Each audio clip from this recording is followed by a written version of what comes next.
Hola, ¿qué tal? Bienvenidos a la unidad 2 de la materia Avances y retos en neuropsicología. La unidad del día de hoy está contemplada para hablar acerca de los problemas de los factores en la neuropsicología. Un poco empezar a conocer al respecto de cómo funciona la neuropsicología para poder entender cómo es que ésta diseña los planes de tratamiento, los planes de evaluación y la rehabilitación o habilitación de algunas funciones cognitivas. Es importante que ubiquemos la neuropsicología como una rama de las neurociencias que estudia la relación entre el cerebro y la conducta, en sujetos normales, así como en aquellos que han sufrido algún tipo de daño cerebral, para poder hacer un comparativo y determinar o hacer un diagnóstico oportuno de deficiencia, de retraso o de alteración. El objetivo de la neuropsicología es el estudio de las lesiones y el funcionamiento anormal del sistema nervioso central, que puede llegar a afectar procesos cognitivos, psicológicos, emocionales o de comportamiento. El estudio de las partes del cerebro por niveles entonces será una de las cuestiones cruciales para la neuropsicología, específicamente entendiéndola por el estudio de regiones corticales que se refieren a la corteza cerebral y regiones subcorticales que se refieren a toda la región que se encuentra por debajo de la corteza. El desarrollo histórico de la neuropsicología será importante entonces para entender justamente los problemas de los factores en neuropsicología como recurso para el diseño de programas, ya que empezaremos de entrada, ¿no?, por entender que la neuropsicología ha acarreado una gran gama de cambios y de acercamientos para poder entender exactamente cómo ayudarle al cerebro a rehabilitar algunas funciones. Empezamos con la neuropsicología clásica, donde nosotros teníamos algunos elementos de conocimiento en cuanto a que el cerebro se encontraba dividido en ciertas áreas. Anatómicamente se le consideraba específicamente como una teoría localizacionista que hablaba de que cada zona del cerebro tenía una función en particular y que al existir daño o lesión, pues entonces esta función iba a verse alterada. Un poco de los antecedentes que tenemos para este enfoque localizacionista es la frenología, que justamente tenía o sobre la cual versaba esta teoría. La neuropsicología fue avanzando y si bien se reconocía la relación entre las partes anatómicas y los aspectos funcionales, todavía no se lograba elucidar para esta época realmente cómo es que funcionaba o cómo es que ocurría esta interrelación entre todas las áreas. La neuropsicología cognitiva comenzó entonces a dar una explicación más precisa para ello, ya que dejaron de basarse en regiones anatómicas y comenzaron a basarse en la función de los procesos, es decir, específicamente cómo es que una serie de sistemas cognitivos o de funciones cognitivas podían llevar a la persona a comportarse de cierta manera, a resolver problemáticas, entendiendo que tal vez estas funciones no se encontraban en una sola parte del cerebro, sino que podía contemplar varias regiones. Es así como damos el salto final a la neuropsicología dinámica, que contempla ya la relación activa entre funciones y anatomía. Ya no la divide, entiende al cerebro sí como un conjunto de sistemas y ese conjunto de sistemas que se encuentra interconectado a través de redes neuronales, y estas redes neuronales forman diferentes partes anatómicas del cerebro, pero ya se contempla como un todo funcional. Es justamente Alexander Luria, uno de los principales exponentes de la neuropsicología cognitiva, que plantea justo que el cerebro es o está propuesto justamente como un sistema funcional, es un conjunto de sistemas de funciones particulares y lógicas. Para la experiencia humana, que era lo que se estudiaba como parte de la neuropsicología, las funciones tal como las conductas, las emociones, la conciencia, no pueden ser o no podían ser reducidos a una visión localizacionista en un tejido cerebral único. Por lo tanto, como mencionaba, se empieza a ver al cerebro como un sistema funcional complejo. y era importante entender también que la interacción entre varias estructuras particulares podía incluso llegar a interactuar de forma interdependiente. No necesariamente una función estaba asociada con la otra, o sí podía estarlo, eso dependía de la función que estuviéramos analizando. Luria entonces, para entender un poco este tema de los factores neuropsicológicos, propone 3 bloques funcionales. Él propone su primer bloque funcional como una unidad que se encarga del ciclo sueño-vigilia, de la respiración, de la temperatura, del metabolismo, de la homeostasis del sistema. Esta primera unidad se encuentra en las regiones subcorticales, es decir, más profundas y más primitivas del cerebro. Este fue uno de los primeros factores de análisis para poder entender el comportamiento humano, ya que Luria decía que lo primero que necesitábamos era tener tono y estar conscientes de las situaciones que nos estaban ocurriendo para que pudiéramos actuar de cierta manera. Por lo tanto, esto será crucial cuando se desarrollan los programas de tratamiento, sobre todo en pacientes con daño cerebral, poder detectar que esta parte más profunda del cerebro no tenga ningún tipo de alteración, que pueda ser claramente funcional para poder beneficiar el resto de las funciones o de los sistemas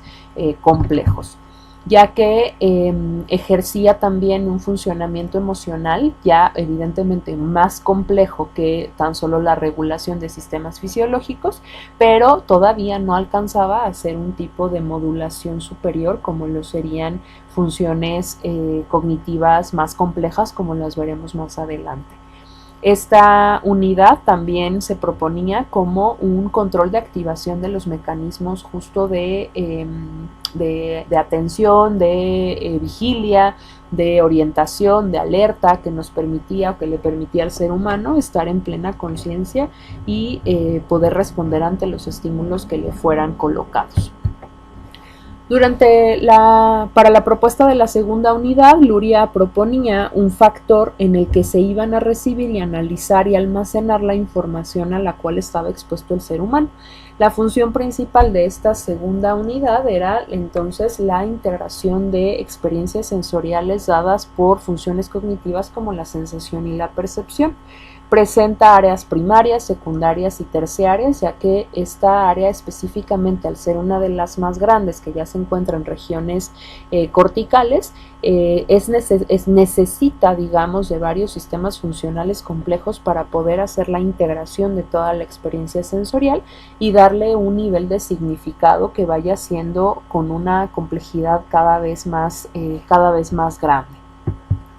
para finalmente pasar esa información procesada e interpretada a la tercera unidad funcional, que se encargaría de la programación, el control y la verificación de la información que era enviada al cerebro para poder ejercer una respuesta. Este sistema necesita más tiempo para desarrollarse, inclusive anatómicamente es una de las zonas que tardan más en poder desarrollarse, es de las últimas que lo hace contemplándolo desde el neurodesarrollo, y es pues justo lamentablemente una de las zonas que más llega a afectarse también cuando hablamos de daño cerebral, la base de los lóbulos frontales, y los lóbulos frontales y corteza motora pues es una de las más susceptibles o vulnerables a sufrir daño. La función principal es el mantenimiento del control ejecutivo, pero ya bajo un procesamiento intelectual. Es decir, cuando llega la información hacia esta zona es porque ya es información que le permitirá al organismo tomar una decisión, resolver un problema, implementar la memoria de trabajo, quizás resolver alguna situación basándose en la toma de decisiones riesgo-beneficio, etc.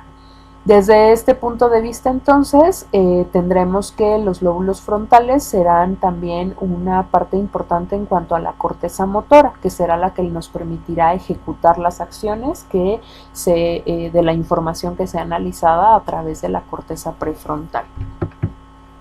Si entendemos entonces que el cerebro funciona como un todo y que requiere de varios sistemas funcionales complejos, pasar al concepto de factor neuropsicológico nos será de mucha mayor facilidad.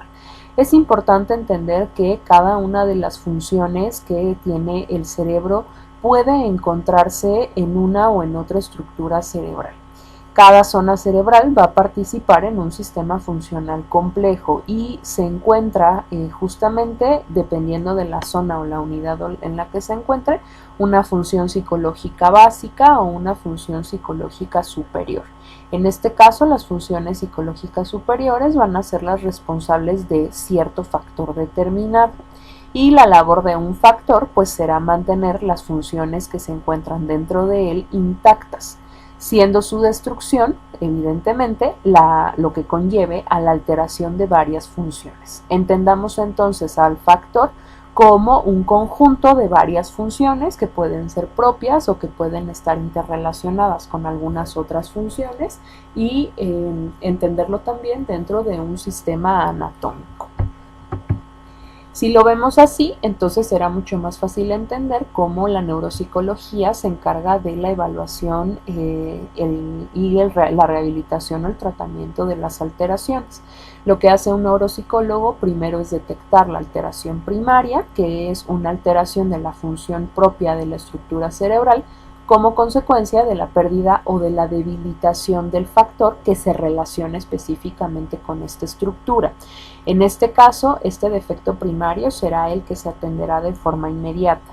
Este defecto primario puede generar consecuencias secundarias, por ejemplo, la alteración del análisis y la síntesis auditiva, en los casos, por ejemplo, de lesiones de los sectores temporales de la corteza, es decir, el defecto primario puede traer como consecuencia alguna alteración en otra región o en otro sistema funcional.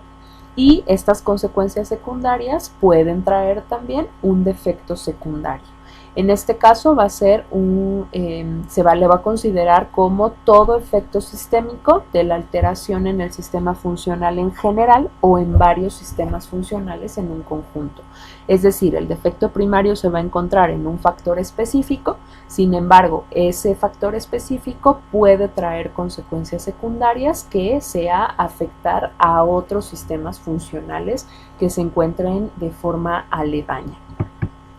La pérdida del trabajo entonces de los eslabones de varios factores va a conducir a la aparición de todo un complejo de alteraciones que interrelacionados pues van a poder afectar no solo una función sino varias funciones, a lo que se le llamará o se le conoce como un síndrome neuropsicológico.